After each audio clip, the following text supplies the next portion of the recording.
నమస్తే, welcome to view point. Uttar Pradesh రాష్ట్రంలో మోదీ గారి నియోజకవర్గం వారణాసిలో ఒక మసీదు నిర్మాణాన్ని తొలగించడానికి రైల్వే డిపార్ట్మెంట్ సిద్ధమవుతోంది.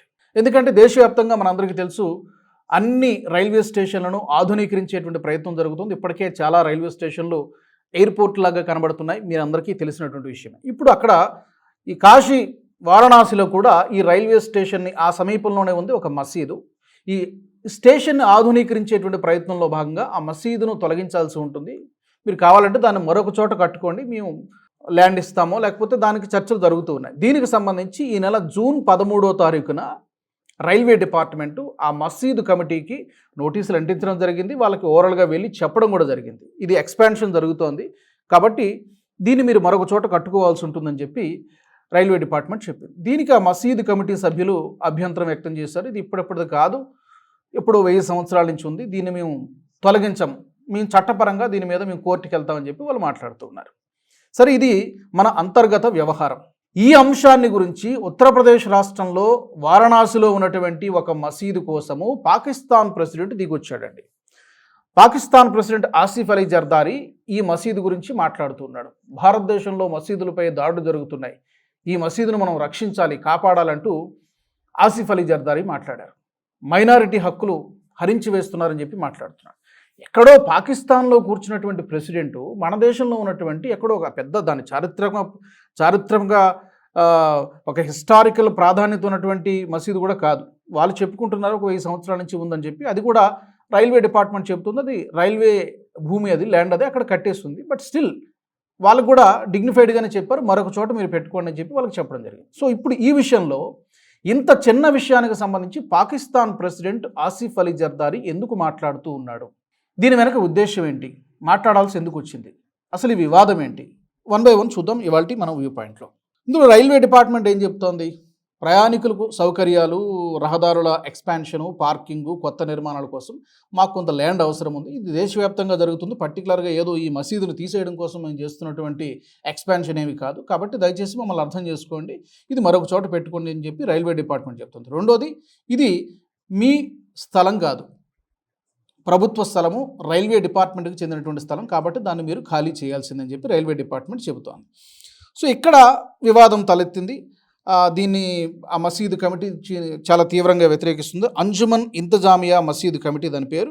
సో వాళ్ళు ఏం చెప్తున్నారంటే, ఇది 1000 సంవత్సరాలు ఎప్పుడో కిందట కట్టారు, తరతరాలుగా అక్కడ ఇవన్నీ కూడా జరుగుతున్నాయి, దీన్ని మేము ఎలా ఖాళీ చేస్తాం, ఇది మా ముస్లింల పైన జరుగుతున్నటువంటి దాడి, దీన్ని చాలా మీరు మాపై కక్ష కట్టారంటూ కూడా అంజుమన్ ఇంతజామియా మసీదు కమిటీ సభ్యులు ఆరోపిస్తూ ఉన్నారు. సరే, ఇంతవరకు ఈ వివాదము రైల్వే డిపార్ట్మెంట్కి అలాగే ఆ మసీదు కమిటీకి మధ్య జరుగుతోంది. వాళ్ళు కోర్టుకి వెళ్తారు. 13వ తారీఖున నోటీసులు ఇచ్చారు. యాక్చువల్గా 20వ తారీఖున దాన్ని తొలగించాలి. సరే, ప్రస్తుతానికి వివాదంలో ఉంది కాబట్టి దాన్ని ఇంకా తొలగించలేదు. బహుశా ఫ్యూచర్లో తొలగిస్తారేమో, కోర్టు కనుక గ్రీన్ సిగ్నల్ ఇచ్చేస్తే తొలగిస్తారేమో, అది ఇంకా సస్పెన్స్లో ఉంది. ఇంతలోనే పాకిస్తాన్ ప్రెసిడెంట్ ఆసిఫ్ అలీ జర్దారీ మాట్లాడారు. ఇప్పుడు ఆసిఫ్ అలీ జర్దారీ మాట్లాడడాన్ని ఈ కమిటీ సభ్యులు కూడా వ్యతిరేకిస్తున్నారు. ఇది మా దేశపు అంతర్గత వ్యవహారము, మేము చూసుకుంటాం, మేము కోర్టుకి వెళ్తాం, లేకపోతే మేము పోరాటం చేస్తాం, ఏదైనా చేస్తాం. పాకిస్తాన్లో మీరెందుకు మాట్లాడుతున్నారు? మీరు ఇంటర్ఫీర్ కావడం వల్ల, జోక్యం చేసుకోవడం వల్ల ఈ వివాదం మరింత పెద్దదవుతుంది, అది మాకు నష్టాన్నే కలిగిస్తుంది తప్పితే లాభం ఏమీ లేదు, కాబట్టి మీ విషయం మీరు చూసుకోండి అని చెప్పి ఈ ఇంతజామియా మసీదు కమిటీ సభ్యులు కూడా పాకిస్తాన్కి, అదే పాకిస్తాన్ ప్రెసిడెంట్కి గడ్డి పెట్టారు. మీరు జోక్యం చేసుకోకండి, మీకు సంబంధం లేనటువంటి విషయం అదని చెప్పి. సో ఇప్పుడు ఈ ఆసిఫ్ అలీ జర్దారీ గారు ఎందుకు మాట్లాడారు అంటే, ఒక 3-4 కారణాలు ఉండవచ్చు.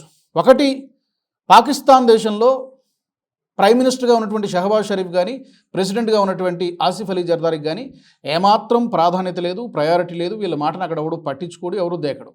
మొత్తం అంతా కూడా ఆ ఫీల్డ్ మార్షల్గా ఉన్నటువంటి ఆసిమ్ మునీర్ చూసుకుంటాడు.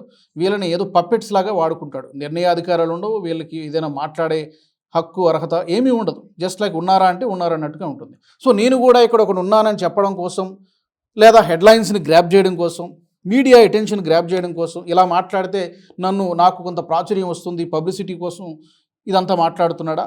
Maybe, may not. అదొక రీజన్, అదొక కారణం కావచ్చు. రెండోది, దీని వెనుక ఒక పెద్ద కుట్ర కూడా దాగి ఉండవచ్చు.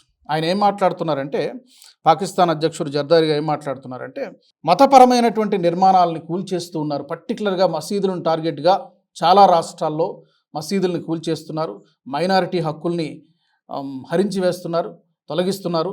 పర్టికులర్గా వెస్ట్ బెంగాల్, ఇలాగా ఉత్తరప్రదేశ్ ఇలాంటి రాష్ట్రాల్లో చాలా పెద్ద ఎత్తున ఈ మైనారిటీలు అణచివేతకు గురవుతున్నారు, వాళ్ళ ప్రార్థనా స్థలాన్ని ధ్వంసం చేస్తున్నారంటూ ఆసిఫ్ అలీ జర్దారీ గొంతెత్తేటువంటి ప్రయత్నం చేస్తున్నారు. సో ఇది ఎందుకు మాట్లాడుతున్నారంటే 2 కారణాలు, ఒక పెద్ద కాన్స్పిరసీ దీని వెనుక దాగి ఉండొచ్చు. ఇస్లాం మతం డేంజర్లో ఉంది భారతదేశంలో, లేదా ముస్లింలు సేఫ్గా లేరు, ముస్లింలను రెచ్చగొట్టేటువంటి ఒక పెద్ద కాన్స్పిరసీ కూడా కావచ్చు. ఎందుకంటే ఇంత చిన్న వివాదానికి సంబంధించి పాకిస్తాన్ అధ్యక్షుడు మాట్లాడంటే డెఫినెట్గా మీడియాలో కొంత డిస్కషన్ జరుగుతుంది కదా, ఇంటర్నేషనల్ మీడియాలో జరుగుతుంది కదా. సో ఆ అటెన్షన్ గ్రాప్ చేసేటువంటి ప్రయత్నము ఒకటి. 2, ఎక్కడున్నటువంటి మన భారతదేశంలో ఉన్నటువంటి ముస్లింలను రెచ్చగొట్టేటువంటి ప్రయత్నం కూడా ఆసిఫ్ అలీ జర్దారీ చేశాడు. ఇస్లాం మతం పైన దాడి జరుగుతోంది, ముస్లింలు ఇక్కడ సేఫ్గా లేరు, వాళ్ళ హక్కుల్ని అణచివేస్తున్నారు, మసీదుల్ని, దర్గాల్ని ఇవన్నీ తొలగిస్తున్నారని చెప్పి వీళ్ళని రెచ్చగొట్టేటువంటి ప్రయత్నం చేస్తున్నట్టుగా కనబడుతోంది. అయితే ఇక్కడ మన భారత్ కూడా చాలా ధీటుగానే స్పందించింది. ఇది పూర్తిగా భారతదేశ అంతర్గత వ్యవహారం, మీకు సంబంధం లేనటువంటి విషయం అని చెప్పి మన విదేశాంగ మంత్రిత్వ శాఖ 3 ప్రధానమైనటువంటి విషయాలు చెప్పింది. ఒకటి, న్యాయ ప్రక్రియ కానీ లేకపోతే మన అడ్మినిస్ట్రేషన్ వ్యవహారాలకు సంబంధించి కానీ పాకిస్తాన్కి ఏం సంబంధం? పాకిస్తాన్కి సంబంధం లేనటువంటి, పూర్తిగా సంబంధం లేనటువంటి విషయం మన ఇంటర్నల్ మ్యాటర్. మూడోది, భారతదేశం క్వశ్చన్ చేసింది, ముందు పాకిస్తాన్ దేశంలో ఉన్నటువంటి మైనారిటీల భద్రత పైన మీరు దృష్టి పెట్టండి, ముందు మీ ఇంటిని ఏదో చక్కదిద్దుకోండిరా బాబు, మీకేం సంబంధము అని చెప్పి ఈవెన్ భారత్ కూడా అదే ప్రశ్నించింది. చాలామంది భారతీయులు కూడా సోషల్ మీడియా వేదికగా పాకిస్తాన్ని ఏకిపారేస్తూ ఉన్నారు. ఎందుకంటే ఈ రోజున మైనారిటీ హక్కుల గురించి మాట్లాడేటువంటి నైతిక హక్కు, అర్హత పాకిస్తాన్కి లేదు. ఎందుకంటే ఈ రోజున పాకిస్తాన్లోనే ముందు నీ ఇల్లు చక్కదిద్దుకో అని చెప్పి చాలామంది తిడుతున్నారు. అక్కడ ఫర్ ఎగ్జాంపుల్ ఖైబర్ పఖ్తుంఖ్వాలో ఉన్నటువంటి పస్తూన్లు కానివ్వండి, లేదా పీఓజేక్యూలో ఉన్నటువంటి మీర్పురీలు కానివ్వండి, ఇప్పుడు కూడా అక్కడ పెద్ద ఎత్తున నిరసనలు జరుగుతున్నాయి. చాలామందిని చంపేశారు పీఓజేకేలో, పాక్ ఆక్రమిత జమ్మూ కాశ్మీర్లో. దాన్ని ఉక్కుపాదంతో ఆర్మీ అణిచేస్తోంది. పీఓజేకేలో, ఖైబర్ పఖ్తుంఖ్వాలో అదే పరిస్థితి. పస్తూన్లు, సింధు ప్రాంతంలో ఉన్నటువంటి సింధువులు కానీ వాళ్ళు కూడా పెద్ద ఎత్తున అల్లరి చేస్తున్నారు, ఆందోళన చేస్తున్నారు. బలూచిస్తాన్లో ఉన్నటువంటి బలూచీలు కానీ వీళ్ళు కూడా ఒక నెల 2 నెలల క్రితం స్వాతంత్రం ప్రకటించుకున్నారు, BLA, Balochistan liberation army. So ఎక్కడా కూడా పాకిస్తాన్లో మైనారిటీలు, ఈవెన్ మైనారిటీల సంగతి పక్కన పెట్టండి, అక్కడ ఉన్నటువంటి ముస్లింలకే మీరు సరైనటువంటి కనీస సదుపాయాలు ఇవ్వలేనటువంటి పరిస్థితుల్లో వాళ్ళే ఈ రోజున 3-4 రాష్ట్రాల్లో పాకిస్తాన్ నుంచి వేరు కావాలని కోరుకుంటున్నారు. సో ముందు మీ సొంత ఇల్లు చక్కదిద్దుకోరానని, మీ కింద సీటు కాలుతోంది, అది సరిదిద్దుకోకుండా మీరు పక్క దేశం భారతదేశం గురించి ఏం మాట్లాడతారో మాట్లాడేటువంటి అర్హత మీకుందా అని చెప్పి చాలామంది ఈవెన్ పాకిస్తాన్లో ఉన్నటువంటి ప్రజలు కూడా ఆసిఫ్ అలీ జర్దారీ పైన సెటైర్స్ వేస్తూ కామెంట్లు చేస్తున్నటువంటి పరిస్థితి. సో వీళ్ళందరూ కూడా ఎక్కడ ఇప్పుడు పాకిస్తాన్ ఏమైనా ప్రశాంతంగా ఉందా? బలూచిస్తాన్లో ఎంత ప్రావిన్స్లో ఎంత అన్యాయం జరుగుతుంది, వాళ్ళ వనరులన్నీ కొల్లగొట్టేస్తూ ఉన్నారు, వాళ్ళనేమో ఒక బానిసల్లాగా ట్రీట్ చేస్తున్నారు. ఈవెన్ పీఓజేకేలో అదే పరిస్థితి, సింధుల పరిస్థితి అదే విధంగా ఉంది.